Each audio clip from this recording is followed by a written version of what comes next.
A paz do Senhor, amados. Eu sou o pastor Adelcido Reis. Trago-lhes o comentário da lição 5, da revista da nossa escola dominical, que tem como título Libertos do Pecado, para uma nova vida em Cristo. Texto áureo. Mas Deus, que é riquíssimo em misericórdia, pelo seu muito amor com que nos amou, estando nós ainda mortos em nossas ofensas, nos vivificou juntamente com Cristo. Efésios capítulo 2, versículos 4 e 5. Verdade prática. Por meio da maravilhosa graça divina, fomos libertos do pecado, perdoados e salvos da condenação e ainda recebemos o direito à vida eterna. Amados, hoje nós vamos tratar desse assunto que diz respeito a todos nós. Hoje nós vamos tratar da libertação do pecado e da nova vida que nós temos em Cristo. Nós sabemos que a nossa velha vida no pecado, a nossa vida pregressa, era a vida em que nós estávamos mortos nos nossos delitos e pecados. Mas Jesus, na cruz do Calvário, ele realizou uma obra de libertação em nossas vidas. Nós que éramos inimigos de Deus, nós tornamos filhos por adoção, herdeiro de todas as bênçãos celestiais. E hoje nós vamos estudar esse assunto baseado na leitura bíblica em classe, no capítulo 2, os versículos de 1 a 10, onde o apóstolo Paulo ele faz um paralelo entre a nossa velha vida, entre a nossa vida de pecado e a nossa nova vida em Cristo. A Bíblia nos diz que quem está em Cristo, nova vida é. As coisas velhas se passaram e tudo se fez novo. E o apóstolo Paulo relata exatamente isto. De acordo com o seu objetivo geral, aqui o escritor, ele procura aqui manifestar que a graça salvadora de Cristo nos garante a vida eterna. O escritor Douglas Batista, logo aqui na ilustração da nossa lição, ele mostra aqui uma imagem lindíssima, uma corrente quebrada e pássaros voando livremente. Exatamente isto representa a nossa vida no passado presa pelas algemas do pecado e hoje a liberdade que nós temos em Cristo. A carta do apóstolo Paulo aos Gálatas, no capítulo 5, versículo 1 nos diz que para a liberdade Cristo nos libertou. Estais, pois, firmes e não torneis a voltar a um jugo de escravidão. Exatamente isto que nós vamos tratar da nossa velha vida e a nossa nova vida. No tópico 1, a antiga natureza morta em ofensas e pecado. Ponto 1, nossa condição anterior. Veja, meus amados, a nossa condição anterior era de estado de mortos, distanciado de Deus. Veja que o versículo 1 aqui do texto da leitura bíblica em classe nos diz: e vos vivificou, estando vós mortos em ofensas e pecado. Nessa nossa condição anterior, nós estávamos primeiramente mortos.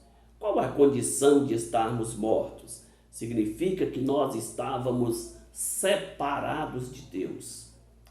A condição da vida anterior era a vida de estado espiritual morto em delitos e pecado, distante de Deus, porque o pecado ele trouxe morte espiritual. Mas nós podemos ver aqui que o escritor ele apresenta aqui a palavra ofensa, como está no versículo 1, nas ofensas e pecado. Ofensa aqui tem um sentido de passo em falso de forma deliberada. Essa forma deliberada é de maneira proposital, ou seja, evidenciando um desvio de conduta, de forma irresponsável. E isto é movido pela natureza caída do ser humano. Ele tende a viver de forma irresponsável, pecar e continuar pecando. Mas também nós vemos aqui que estas ofensas, elas eram acompanhadas também do pecado. O que é pecado? Pecado vem da palavra grega amartia, que significa errar o alvo. E esse termo, ele era muito conhecido nos tempos das guerras antigas e tem tudo a ver com os guerreiros de arco. Quando os guerreiros atiravam as flechas, geralmente eles erravam o alvo e acertavam em outro lugar, ou seja, acertavam o alvo errado. E é neste sentido que errar o alvo dá a indicação dos pecados morais, os pecados motivados pelos pensamentos, pelas palavras e também pelas ações. Um grande exemplo de errar o alvo está no livro de Gênesis, no capítulo 3 e o versículo de número 5, quando a serpente disse para Eva: Deus, ele sabe que no dia que comerdes, você abrirão os vossos olhos e serão como Deus, conhecedores do bem e do mal. Eva acreditava que os seus olhos iam abrir para conhecer o bem e o mal. Na verdade, Eva errou o alvo e errou feio, porque o que ela conheceu foi o pecado, foi a degradação espiritual. Então nós vemos aqui um grande exemplo de alguém que procura um resultado e atinge um outro resultado terrível. Assim aconteceu com Eva e também acontece com o ser humano. No ponto de número 2, nossas ofensas e pecado. Isto aqui, amados, refere às nossas atitudes adotadas na vida no passado, a nossa vida pregressa antes da nossa regeneração. Veja bem, no ponto 2.1, aqui no versículo 2 nos diz: andaste segundo o curso deste mundo. Veja só, qual o curso deste mundo? A Bíblia diz que o mundo jaz no maligno. O mundo é regido por Satanás, que comanda o pecado, que está insinuando, levando os homens a pecar. E é nesta condição que nós andávamos na nossa vida pregressa, segundo o curso deste mundo. O apóstolo Paulo, quando relata desta forma, ele estava falando aqui para os crentes da cidade de Éfeso e, por extensão, os crentes em todos os lugares. E nós podemos ver, amados, que o apóstolo Paulo faz uma referência ao curso deste mundo baseado na cidade de Éfeso. A cidade de Éfeso era uma metrópole, uma grande metrópole da província romana na Ásia. Era a principal cidade, era uma cidade que tinha um porto, onde o comércio era em larga escala, onde as pessoas paravam ali, era uma parada obrigatória naquela região. E ali havia muitos turistas que vinham a fim de ter negócio. E ali também havia um templo à deusa Ártemis, a deusa grega Ártemis, que para os romanos era a deusa Diana, a grande Diana dos Efésios. Então essa era a condição da vida ali na cidade de Éfeso. O pecado, ele corria solto, a idolatria estava presente naquela cidade. Então, quando o apóstolo Paulo diz, andaste segundo o curso deste mundo, ele está falando, andando segundo os costumes da sua época, na imoralidade, no pecado, no furto, na mentira. Se nós lermos o texto de Paulo aos Efésios, no capítulo 2, no capítulo 4, a partir do versículo 22, até o capítulo 5, versículo 17, nós vamos ver o apóstolo Paulo confrontando a velha vida com a nova vida. O apóstolo Paulo ajustando doutrinariamente os crentes da igreja de Éfeso a assumir uma nova posição em Cristo Jesus, tendo um viver de forma diferente daquele viver que levava na vida de pecado. No ponto 2.2, andaste segundo o príncipe das potestades do ar.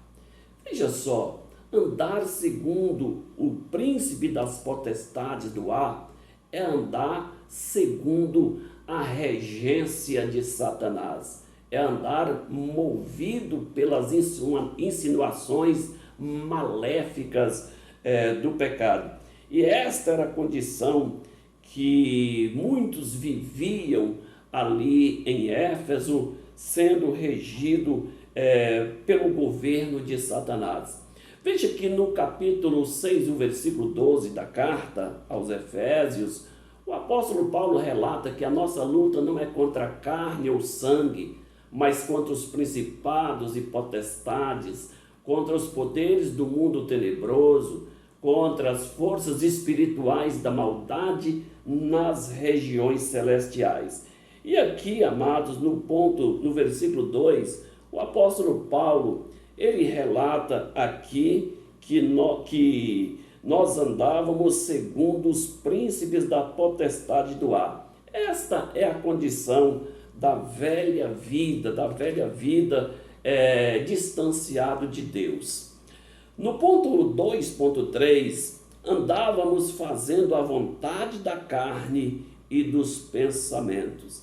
Isto aqui, quando o apóstolo Paulo afirma que nós andávamos fazendo a vontade da carne e do pensamento, ele está dizendo que nós andávamos segundo as inclinações carnais.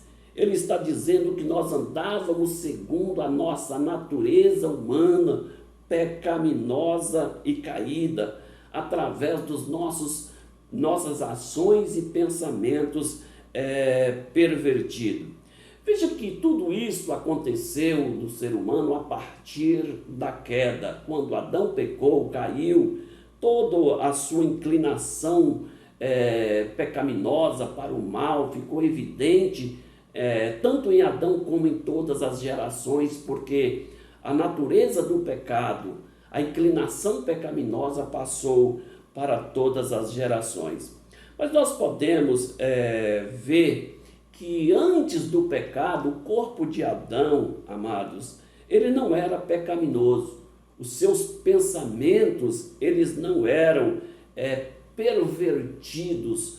Os seus apetites pecaminosos, eles não pervertiam o pensamento, porque Adão não passava por esse processo. Tudo era perfeito, tudo era puro. Então veja que os instintos de Adão era puro.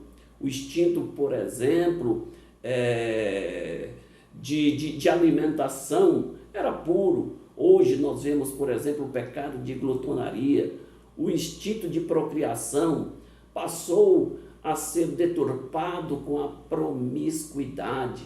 Nós vemos, meus amados, que até mesmo o instinto sexual, que era puro, passou a ser pervertido, sendo inclinado para a prostituição.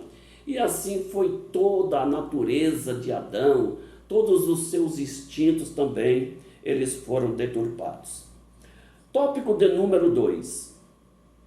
Vivificados pela graça. Veja, agora o apóstolo Paulo, ele relata que esta velha vida de pecado, essa velha vida inclinada, com a natureza caída, dominada e escravizada pelo inimigo, agora ela é vivificada pela graça. Nós vemos, por exemplo, aqui no ponto 1, alcançado pela misericórdia e pelo amor divino. Veja que o apóstolo Paulo, ao descrever sobre os atos divinos de amor e de misericórdia, nós vemos aqui que esses atos de amor e de misericórdia alteraram todo o quadro caótico da humanidade. Nós vemos aqui no texto, meus amados, aqui no versículo de número 4, que nos diz aqui que Deus é riquíssimo em misericórdia, pelo seu muito amor com que nos amou. Veja só, a Bíblia diz que Deus é riquíssimo em misericórdia. O que seria essa expressão riquíssimo para Deus, se tudo é dele, se tudo pertence a ele? Veja que essa expressão riquíssimo está aqui em ênfase a essência da misericórdia absoluta de Deus. E veja também que aqui no versículo está dizendo que seu muito amor com que nos amou. O que seria muito para Deus? Nós sabemos que tudo é de Deus, mas vemos aqui no quesito amor, a Bíblia nos diz que pelo seu muito amor com que ele nos amou. O que seria muito para Deus? Meus amados, tudo isso aqui nós vemos que está manifesto a essência da natureza de Deus, ou seja, a essência da misericórdia absoluta de Deus estava agora manifesta em favor do homem. A Bíblia nos informa que Deus, ele é amor. Deus, ele não tem amor, ele é amor, ou seja, ele é a essência do amor. Então Deus, quando a Bíblia diz que ele é riquíssimo em misericórdia, aqui está falando da misericórdia absoluta de Deus. Está falando também do amor absoluto de Deus. Não está dizendo que Deus dedicou um pouco do seu amor ou um pouco da sua misericórdia. Nós vemos que Deus, ele descarregou o amor e a misericórdia em favor do homem caído, em favor do homem pecador. Veja que no processo da salvação, nós fomos alcançados pela misericórdia e pelo amor, porque Deus é riquíssimo em misericórdia, né? E Deus, ele nos amou com muito amor. A Bíblia diz que Deus amou o mundo de tal maneira que deu seu Filho. Deus é amor e Deus amou o mundo de tal maneira. Veja que Deus, ele descarregou o amor sobre o homem e a sua misericórdia. Mas em contrapartida, Deus também exerceu a justiça e através da justiça, Deus descarregou a ira sobre o pecado na pessoa do seu próprio Filho. Veja, meus amados, que a inversão aqui, tudo aquilo que era para recair sobre nós, a ira de Deus, a condenação eterna que era para nós, Deus fez com que a ira sobre o pecado que estava sobre mim recaísse sobre o seu Filho. Veja que a Bíblia fala por pelo menos 3 vezes que Jesus era o Filho amado. Veja que Deus, então, ele descarrega a ira do pecado sobre o seu Filho por causa do muito amor com que ele nos amou e por causa da sua riqueza em misericórdia.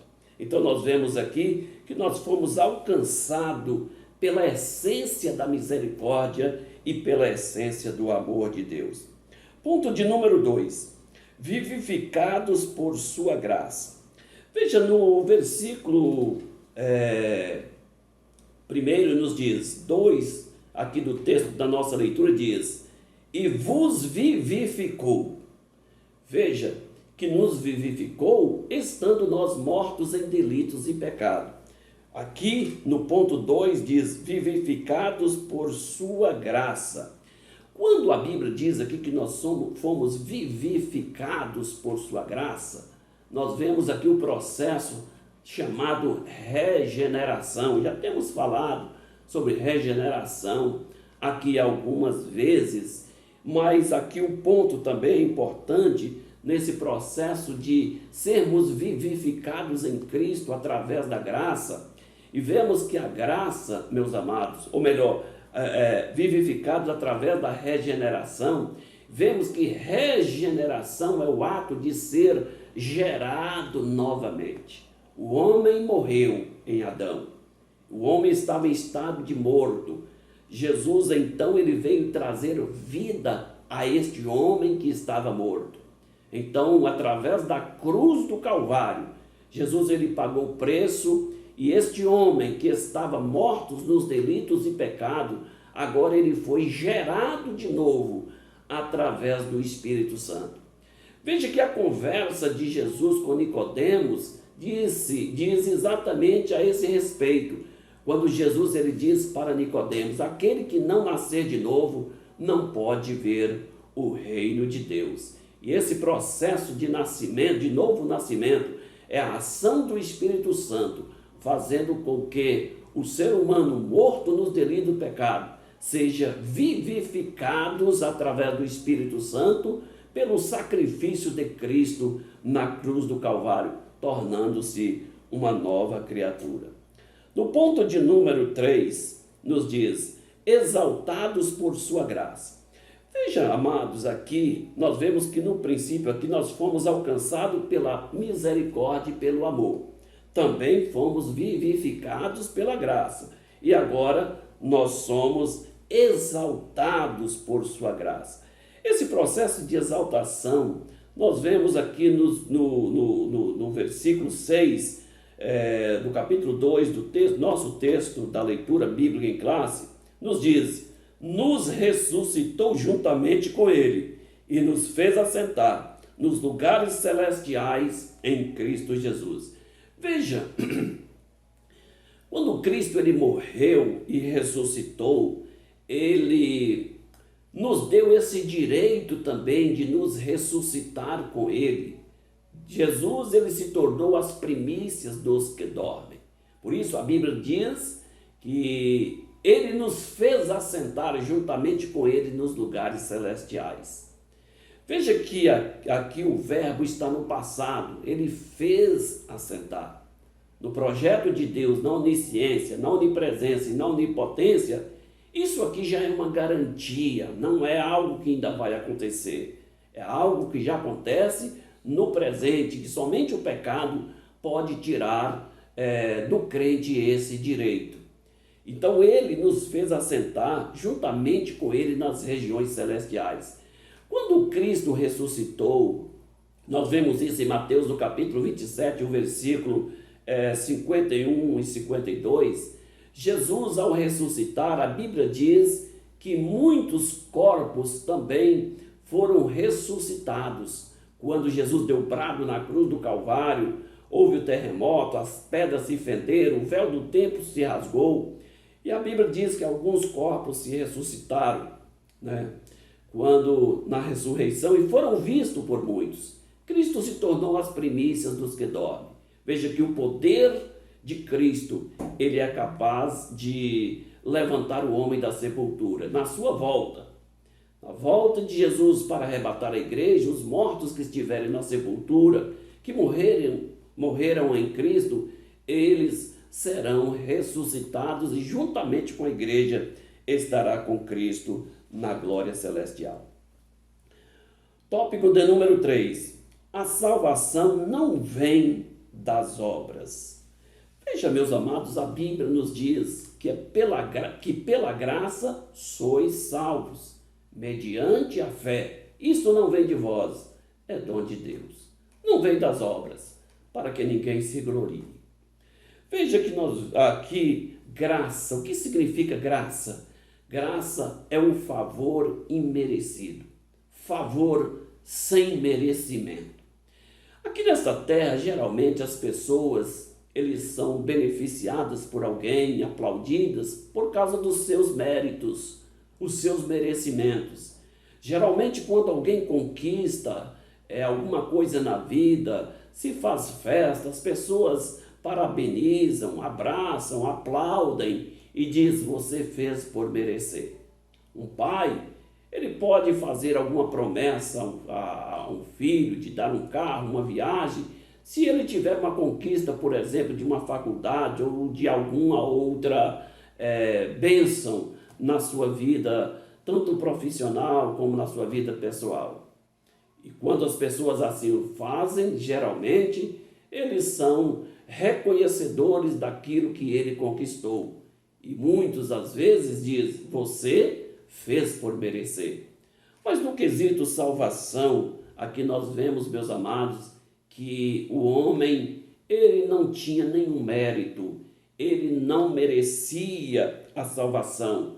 Por quê? Porque ele estava condenado à morte e ao inferno. Ele estava destinado ao fogo eterno. E nós podemos ver que é pela graça que nós somos salvos. E a salvação é o grande escape de Deus para a vida do homem. O homem, ele estava como se estivesse num grande incêndio sem alternativa, destinado a ser consumido pelas chamas do fogo. E de repente ele, cercado pelo fogo, ele por si só não tinha como sair daquela situação. É necessário que alguém retire ele daquela condição. Foi exatamente isso que Deus fez. O homem já estava cercado pelas chamas eternas. Estava condenado ao inferno, ao fogo eterno. E Deus então remove o homem daquela situação sem que ele tenha nenhum mérito para sair daquela situação. Esta é a manifestação da graça de Deus na vida do homem. Então nós vemos que é por meio da graça, meus amados, que Deus, ele então ativa o livre-arbítrio do ser humano. Livre-arbítrio é a liberdade que o homem tem de fazer as suas escolhas, de escolher o seu caminho, de decidir sobre a sua própria vida. Então, Deus dá ao homem o livre-arbítrio, ou seja, o direito do homem se render a Cristo, de aceitar o seu chamado ou até mesmo de recusar. Aliado com o livre-arbítrio está a fé salvadora. O que é a fé salvadora? Fé salvadora é a ação que move o ser humano a crer no sacrifício expiatório de Cristo na cruz do Calvário e se render ao senhorio de Cristo. Então esse processo que o homem se rende a Cristo é o processo da salvação, fazendo dele uma nova criatura, um novo ser na presença do Senhor. Ponto de número 2. Obras como evidência da salvação. Veja, meus amados, aqui no texto que nós estamos lendo, a Bíblia diz, meus amados, no versículo 8 aqui do nosso texto, aqui nos diz: isso não vem de vós. Aqui no versículo 9 também diz: não vem das obras. Veja que a salvação não vem de vós, é um plano de Deus, estabelecido por Deus. Significa que o homem não tem nenhum mérito para obter a salvação. Todo mérito foi realizado por Cristo na cruz do Calvário, através do amor e da misericórdia do Senhor Deus.